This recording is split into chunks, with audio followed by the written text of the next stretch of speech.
Hi friends, कैसे हैं आप सब। स्वागत है आप सबके देहाती भोजपुरी लोकगीत चैनल पे। तो आज अपने ननद के साथ गाने गीत लेकर के उपस्थित हूँ, तो वीडियो के एंड तक बने रहिएगा। अगर चैनल पे नए हैं तो चैनल को सब्सक्राइब कर लीजिएगा, घंटी को निशान को प्रेस कर लीजिएगा, ताकि जब भी हम वीडियो अपलोड करें तो नोटिफिकेशन आप सबको सबसे पहले मिले।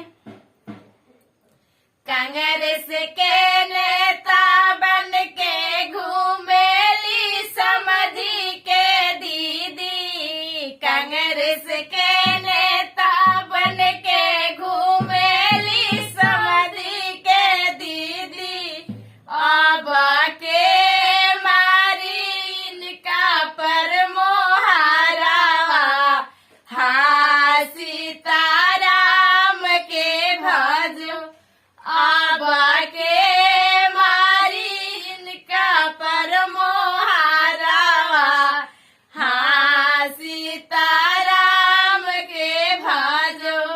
हथवा के मोहर लेके घूमे ले हमार भैया, हथवा के मोहर लेके घूमे ले हमार भैया, अब हम मारब तोरा पर मोहरावा, हाँ सीताराम के भजो, अब हम मारब तोहरा पर मोहरावा, हाँ सीताराम के भजो।